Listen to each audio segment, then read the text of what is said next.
Wavect, the web-free software company that understands what you want. Hi everyone, welcome at Wavect. Today with QuHarrison Terry, who is growth marketer for Cuban companies. He also just got featured on CNN, Harvard Business Review, Wired, Forbes, and is co-host of the CNBC's Primetime series No Retreat, Business Bootcamp. He was also speaker at CES, TEDx, and many more. And today we're going to talk about how to become a creator in the Metaverse. Thank you, Q, for being here. It's really a pleasure having you on. And yeah, feel free to share with us what are you up to, what are your passions, and how does your day look like? Yo, what's up? What's up? Obviously, I'm passionate about everything Metaverse. And, even if we're not in the Metaverse, I'm always tapped in with the NFTs. So I like the world of Web3. I really like emerging technologies. I like to think about what kind of futures we'll be living in and what type of impacts those futures will have on our lives. And, when I'm not doing that, I'm also helping companies grow. People like, Mark Cuban and Joe DeSantis. So having a lot of fun with it. That sounds awesome. Awesome.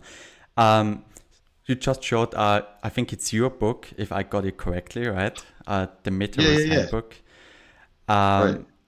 Both books. Both? Yeah, the Metaverse Handbook and the NFT Handbook. We wrote them both. That's awesome. I will definitely put the links into the description for everyone who just got interested. Referring to that, right? You just showed the Metaverse book. I'm sure not everyone watching this might be familiar with it, right? And many people even claim that it doesn't exist yet. That's true. Could you maybe give people some kind of personal point of view what you think the Metaverse is? So the way I like to think about the Metaverse is just the catch-all term for what we're largely describing as the spatial internet. And the spatial web, as I like to refer to it as, is largely the space where we will go beyond the screen. So the internet as we know it today is largely experienced on these devices, which, the iPhones, the iPads, the Androids, all that. And it's a pretty one-dimensional way of experiencing content. Like, you're just looking at the screen and like you're not really there, you're not immersive. And all the companies are doing things to enhance the current experience. Even the AirPods and the AirPod Pros, they've got spatial audio, right? And we've got on computers now, Dolby around they mimic the Dolby surround sound. And so everybody wants to get to the space where you're fully immersed, no matter what you're looking at, you can kind of feel it. But the Metaverse is how we're going to visually do that. And so when you hear terms like volumetrics and I'm not even going to get into all the bigger terms, but like in marketing speak, holograms, right? This is what the Metaverse is trying to get us to. It's like, we're going to go from talking to people on FaceTime and it's just your little image to like, I could drop you on my desk and we could have this conversation right here, even though you're all the way on the other side of the world and I'm across from you. There is this new telepresence that is one that's captured in this spatial environment. And today, that's largely experienced on headsets such as these. Like, this is the Meta Quest 2. They've got other more expensive headsets that you can tap into as well. But we're at the beginning. And, the thing that makes it super exciting is there is this world where we can envision what this immersive hologram mixed reality world looks like. But today, as it stands, we're nowhere near that. And so when you hear people say the Metaverse doesn't exist, they're kind of right. Like, I can't be like they're wrong, but I also have to challenge that. And the reason why I use the word kinda is saying that, hey, the same way we didn't go from cell phones to the iPhone, we went from cell phones to, and those were like big like car phone. I'm talking about not like cell phones when they got sexy, but like the big blocky joints that were in the cars that like had these long antennas. To then we got to the candy bar phone, and then we got to the first version of the smartphone, which was like a Palm Pilot with like a color, like a monocolor display. Or it was like green, and then they had like finally they had three colors, and you could like view blue, black, and red. And then we got to the BlackBerry era, where we had the keyboards, and it was more of a communication device. And then we got to the feature phone era, which was like the sidekicks and the candy bars, where you flipped up the phone and you had keyboards, but they weren't necessarily BlackBerries, because that was more for professionals. These were more for like, hey, I want to send a text, but I don't want to use a T9 keyboard. To then eventually we get to what we now know as Android and the iPhone era. There was a long time before we got to that period where this became ubiquitous. The metaverse is very much in that Nokia era, where we have these devices. They're big, they're blocky, they're not sexy yet. And the best thing about it is all the companies that are working on this domain know that. And they're focusing on how do we make it so it's more natural, so it's more immersive, so it's more ready to go. Like, I mean, the thing that I always say is, like, if you gave an iPad to a baby, even a phone nowadays, like the iPhone, I was babysitting the other day, and the 2-year-old knew how to open and unlock my phone. Like, not in the sense where they're just pressing random buttons, but like to swipe up. Like, it knew how to swipe up, like to try to get the Face ID prompt. And I was like, golly, like, that's just intuitive to you. Like, like, I still struggle with the swipe up face unlock, especially when I'm in the airport and I'm wearing a mask, and it's like move your face. And I'm like, I still don't have it down to a science, but to a 2-year-old, they get it. It's just unlocked. And like, that's where we need to get with the metaverse before I think people will say it's real. So I know that was a long-winded answer. To wrap it up and summarize it, the metaverse is just the next evolution of the internet. The internet's evolved, cell phones have evolved, and like, the internet, people are like, well, what do you mean the evolution of the internet? Well, the internet's it's been a lot of different places in the last 30 years. When you think about the internet as we first knew it, is dial up, and people got on, and it took a long time took 2 minutes for a page to load, and like it would populate all the images, and then you would look at it and scroll and click on another button, and then take another 45 seconds. And like, that was the first internet that I grew up with, right? And then we got to the internet where things started to be populated by other people and contributed. Like, you had blogs, and we had Wikipedia. I don't know if you remember, but being in school, like, you used to get chastised if you were using Wikipedia, because they were saying it was all fake information. And I was in that era where, like, we had Wikipedia, and we thought it was the coolest thing ever, because all your citations were already done. It was just like, man, I'm just going to Wikipedia and just pull the citations there. But your professors were not having that. So we had to still like do this encyclopedia thing and learn how to format APA and MLA the correct way. But now, that's all a click of a button, largely because of apps and extensions.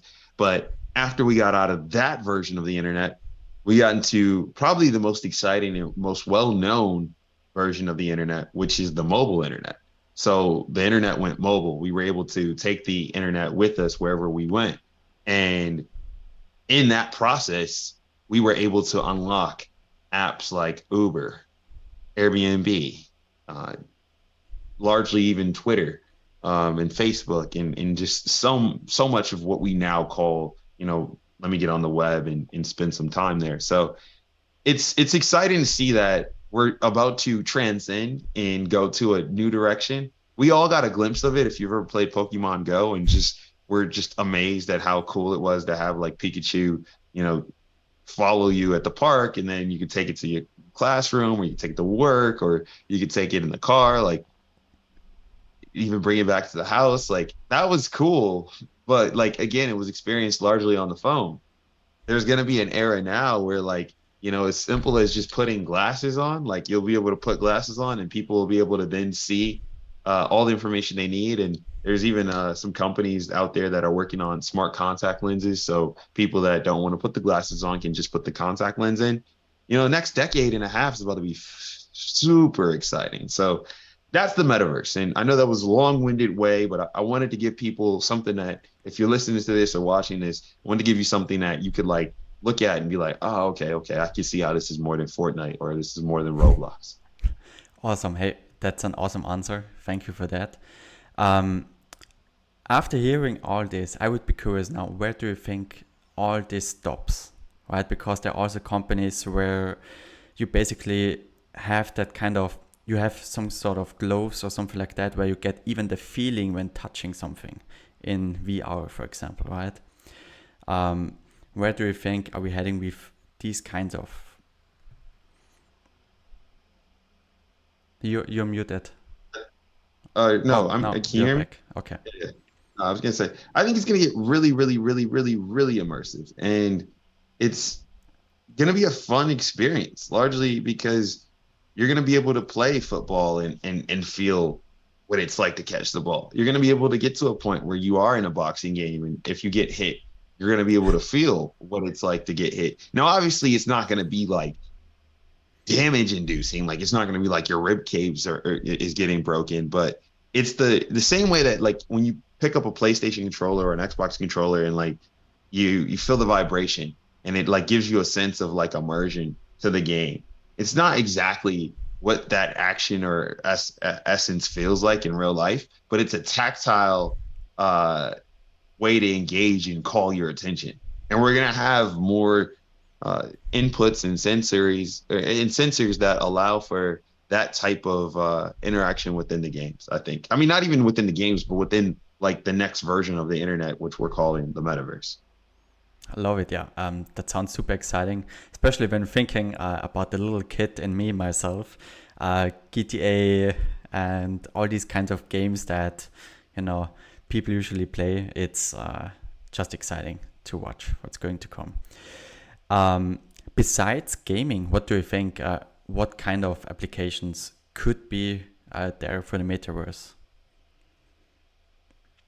So beyond gaming, I think education and training is going to be one that like we haven't even scratched the surface on. In the education sense, think about YouTube. You used YouTube, right? Yeah. Like probably what's the last thing you learned off YouTube? How to do what? Good question. I'm watching a lot of podcasts, usually a mindset, leadership, things like that. Got it. Yeah, so mental models. You just learning how to work through certain difficult situations or break down things. Like you're using it to get your mind up, right? I get it. There's some people that learn how to draw off YouTube. There's some people that learn how to build robots off YouTube. There's some people that learn how to fly a plane off YouTube, right? All of those things I just described, people will also do in the metaverse. And there's going to be a certain immersion that you're not going to be able to capture with YouTube. Like if you want to learn how to draw on YouTube, it's best if you have 2 or 3 screens because you got what you're drawing and then you got your reference and then you have the actual tutorial. That's super hard, man. Like, to get a 3-screen setup. So not everybody has that. And so like, when I think about where we are in today's day and age, like in the metaverse, like I can give you a headset. You can have as many screens as you want. You have your own command center. And then here's the best thing is like, if I give you tell you to press a button or do a function, and you could also see what's going on in the real world simultaneously.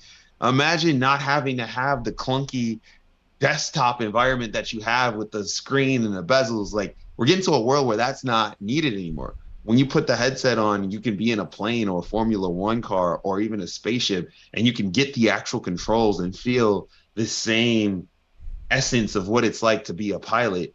Not in the sense where you're getting a G-force. Like we're not there yet, but maybe we will, because you were talking about the sensors. There probably will be some chairs and some suits, flight suits that you'll wear that give you like that give you that feeling as best as they can today. We're not there yet, but it's going to be a possibility thanks to the technologies that we have. When it comes to training, like, one of the things that one of the things that we're into today is like, you go in the workplace And today someone has to show you how to do whatever your job is, and they walk you through it.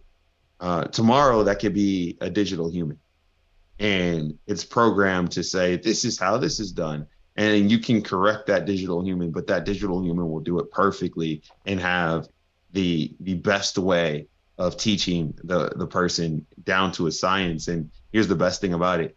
It doesn't matter how that person wants to learn. That digital human can adapt because it was programmed to do that. We already have the essence of digital humans today amongst us. When you look at, the Amazon Alexa and the voices that are included on that, the Google Assistants, the Apple Series.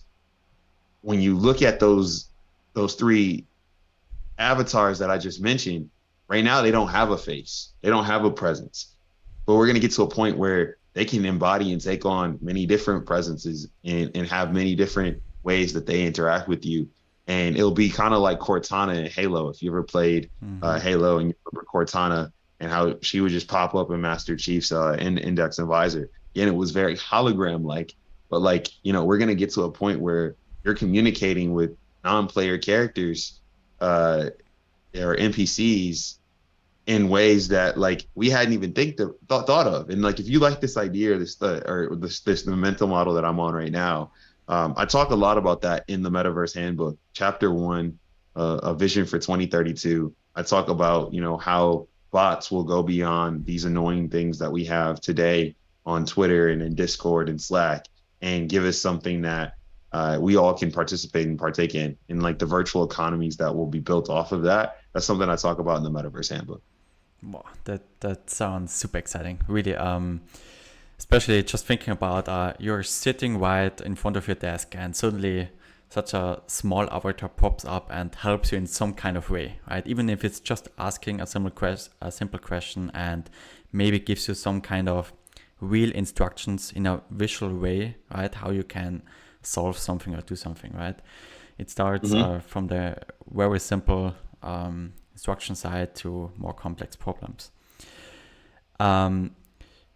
Everywhere where we have some kind of information flow, there will be people that try to produce some kind of content, right? You just released, I think it was today, a post on LinkedIn where you talked about creators being in the metaverse at some point, right? Yeah. Yeah. I like you, man. You actually go and do research, and it's funny. I've done a couple interviews today, and you're the first person that's actually went and looked at some of the content I create. So thank you for that. The metaverse creator economy is one that this is one of those things where this could be a whole podcast. And I think I'm gonna make I have the note, and what you were referring to is every day I think about what's the future. It's a question I ask myself. I say, what's the future? What's the future? What's the future? And I see these things that happen, and I just kind of ideate and take notes on that.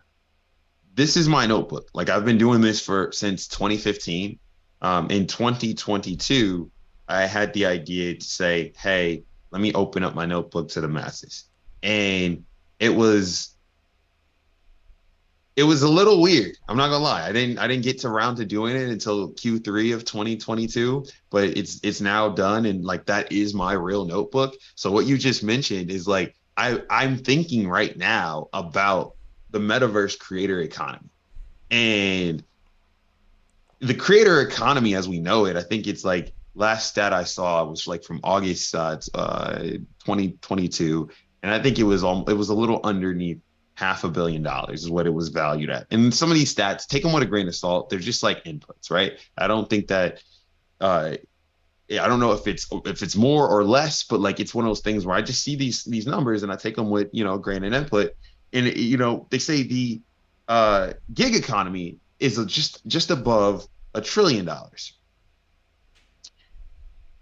And you think about that for a second. The gig economy is the Ubers, what's a gig economy gig? I don't want to just own it. What's a gig economy gig that stands out to you that I'm thinking of Fiverr, for example, where you just order. Fiverr, yeah. It's a great example. Yeah. So Fiverr, Uber, TaskRabbit, there's all these small gigs that people are doing, and that economy, the way that people are looking at it, they're saying it's over $1 trillion, which is fascinating. Right now, the creator economy is just about a little under half of that. And when I think about the metaverse, it's like, hell yeah, that's coming over into the metaverse, because whatever is happening in the real world, I'm letting you know now, and we can look back at this in 15 years and we can see if I'm right or wrong. But I don't think people in their interest are going to change that much. I don't think that that's true. Like, we've been through a lot of technological shifts and innovations. You know, the reason why Disney is just as apparent on streaming networks and in the video world and even on YouTube is because people like Disney's content. So that wasn't going to change from the VHS to the DVD to the YouTube stream. And now even Disney Plus, right? Like, the affinity for Disney is still there. The affinity for, let me think, getting your nails done in the metaverse, going to drag shows, getting, I don't know, singing, like, you know, people dancing. All of these things I just described, I can name actual creators that are doing it and doing it from a profitable manner in the metaverse today. When I say profitable, they're not millionaires, right? But they've made a few $1,000s. Now, when we compare the amount of people actually being in the metaverse versus people being on YouTube and all these traditional social media channels, I think that's already huge, right? That you're even able to do that. That's already crazy. Right. Yeah. Right. I mean, you know, when I think about, if someone asked me, like, you know, what are some of the things or software that I could use to to become a creator in the metaverse, you know, the thing that I've been practicing just personally is Gravity Sketch, because I like want to be able to, like, I think it'd be so cool to do a presentation in like a mixed reality format where, like, you get in Gravity Sketch, you have all your models, and then, like, in Gravity Sketch you have like different paintbrushes, and like, it's like, you remember Disney Channel way back when, and you remember when they used to like do they used to make the Mickey Mouse ears with the that whatever that like magic wand thing was. We can do that today in the metaverse. Like, you just go, you could recreate that Disney Channel the commercial if you wanted to. And like, that to me is so fascinating, because you can, that's a new form of storytelling. That's a new form of content creation. Like, we watch people play video games on Twitch, but we're going to watch people go in and do Gravity Sketches probably in the next 4 to 5 years, right? Like, it's just the skill set hasn't been built there yet. So that's like one thing. The next thing is, like, there's going to be like people that like look at Unity and Unreal Engine for game design, and they like fall into that, and there's always going to be probably a community for that. But we're starting to see Unity and Unreal Engine get used for other things, like movie production. A lot of people don't know this, but there's also several people that do.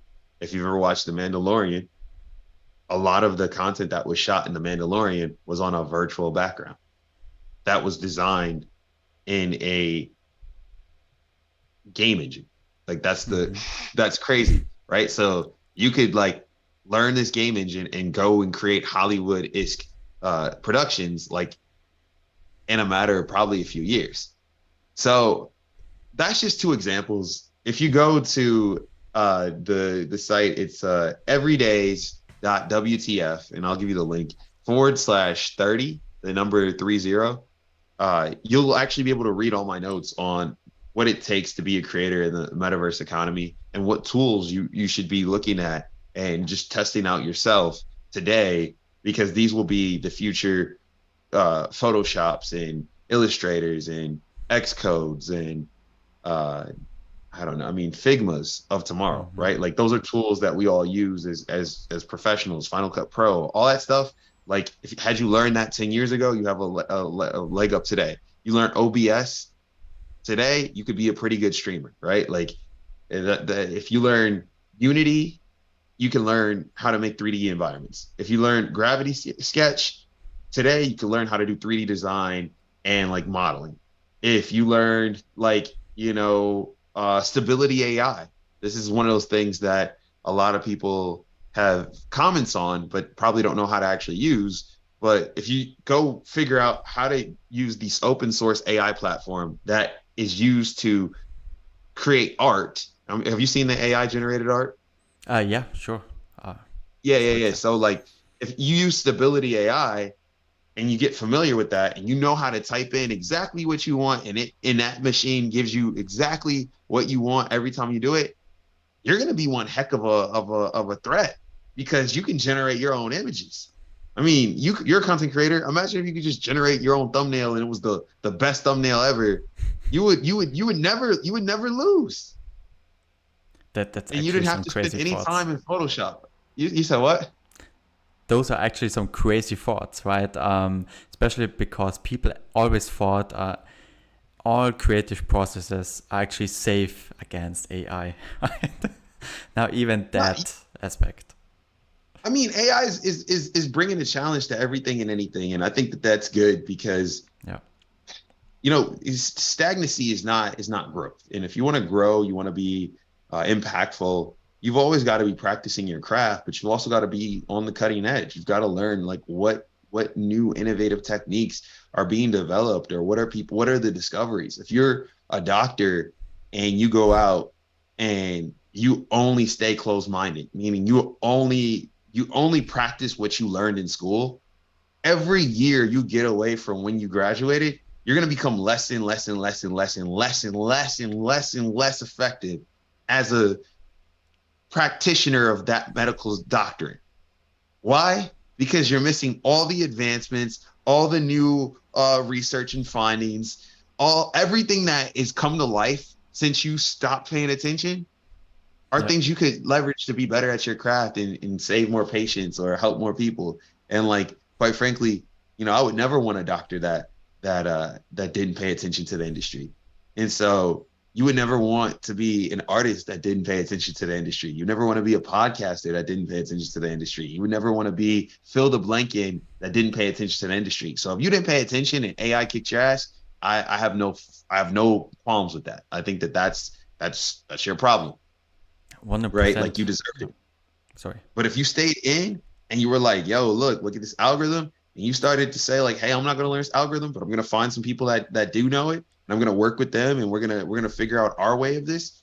That's the move. And like, it's tough right now because there's so much. Like, this is a big industry, and like, it's daunting. But because it's daunting, Web3 and just NFTs and the metaverse, the reason why I wrote these handbooks is because I knew that if you wanted to learn and you were a non-technical person, there's not a lot of resources for you to just jump in and not get inundated with all these things you won't understand.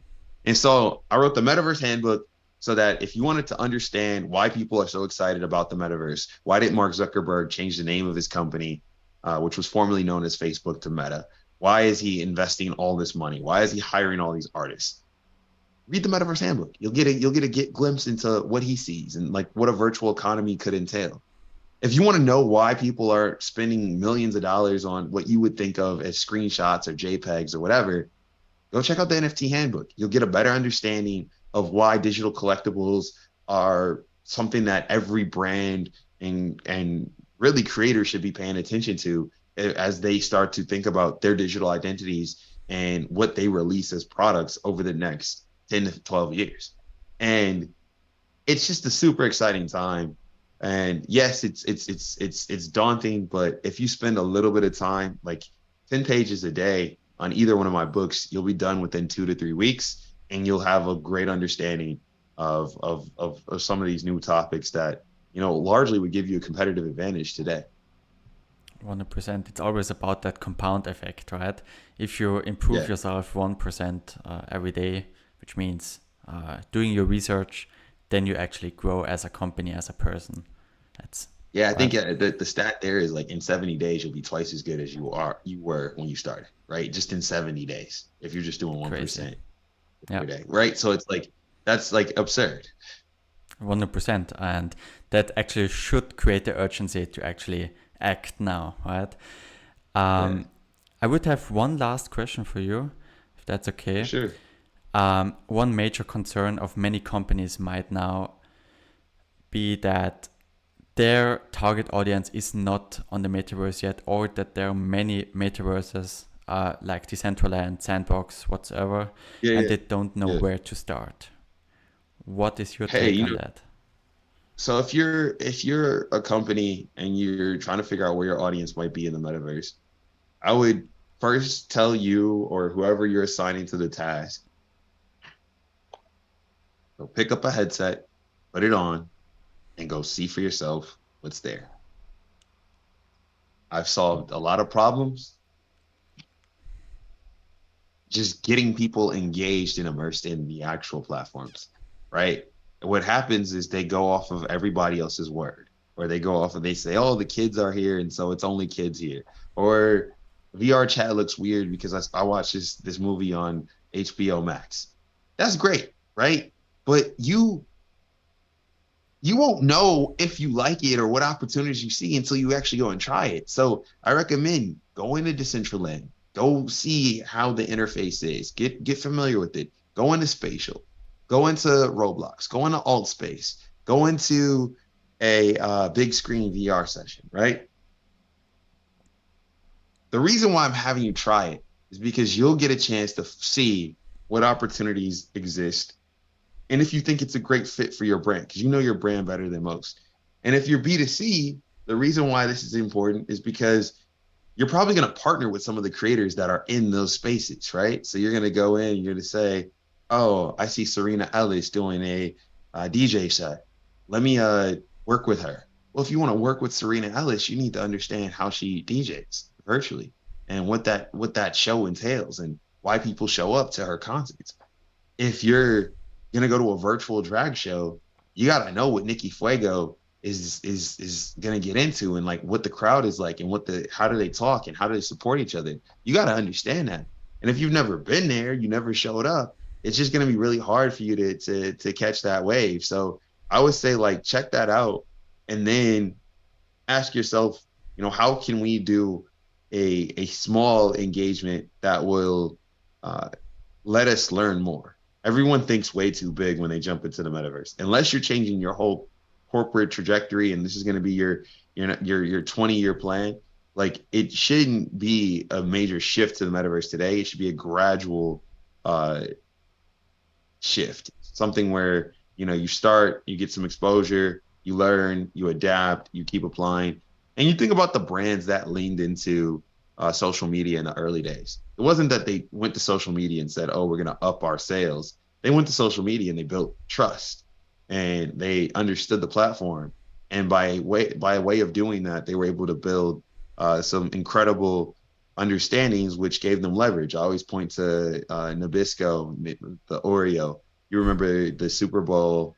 I forgot which number Super Bowl it was, but like they were basically the power went out at the Super Bowl for a brief second, and Oreo made a tweet where it's just like you can still dunk in the dark. And this was like before brands were on Twitter and still like brands weren't like a big thing on social media yet. And like everybody pointed to Nabisco and Oreo saying, like, oh my gosh, this is the most talked about tweet of the Super Bowl. They got so many they got so many impressions, and largely that was due to them just leaning in and just getting some exposure to social media. But there was no way that they knew before they got on that platform that their exposure and them learning how to use social media correctly would lead to an effort that would outperform their own Super Bowl commercial that they spent millions of dollars on. It's actually crazy, right? One more recent example could be TikTok, right? Many brands just thought, no way. And now it's going to be busy. Exactly. If you were a brand that showed up on TikTok 3-4 years ago and you listen to Gary Vee, you would be riding pretty high right now because everybody's struggling with Facebook and what once worked.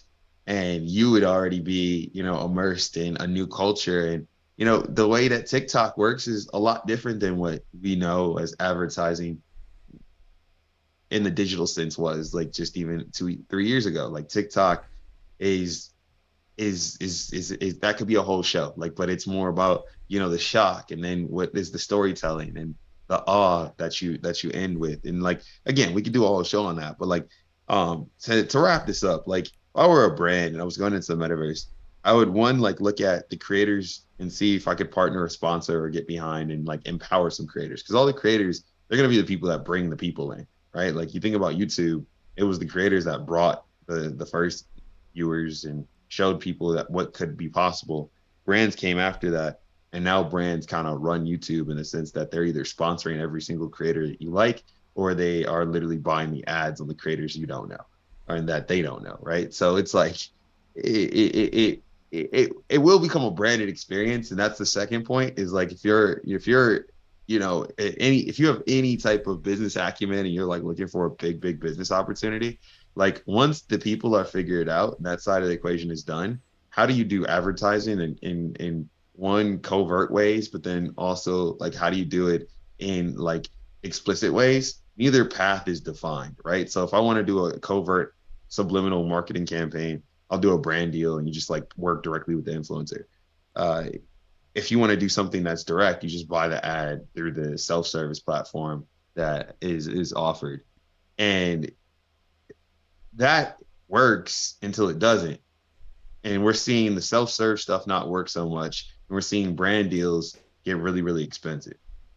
One place that's not true is the metaverse, because it hasn't been defined in any capacity. So you probably can get a little bit bigger of a bang for your buck, but the problem is the numbers are going to be a little smaller. But because the people are in there, they're like locked in like a video game. I would say that advertisements in the metaverse will be a little bit more effective than 10-second advertisements on YouTube, simply because like you're not gonna really skip your metaverse experience. Like if you've ever played a video game, like I always like think of Legend of Zelda, because I think that's like a comparable metaverse situation. Like you go in and you're like, you're playing as Link and you're trying to like solve all these quests, but like you got to talk to people, do all these things. There's like an attachment to the items that you collect. Like that's the metaverse. So there's so many ways for you to pop up and like just be a part of that experience. And if the brands that figure that out and like get to that now and like just have that, however long advantage, like first mover advantage, they're going to be the ones that everyone talks about in 5 to 6 years from now. 100%. As Gary Vee puts it, underpriced attention, right? As you just said, it's easier to grow in such environments instead of compared to Facebook, Instagram, or maybe soon even TikTok, right? And yeah. I would say thank you, Q. I don't want to block more of your time. Really, thank you for being on here. It was a pleasure. Appreciate you having me. And yeah, really, it was an honor. And yeah, thank you everyone for watching. Wavect, the web-free software company that understands what you want.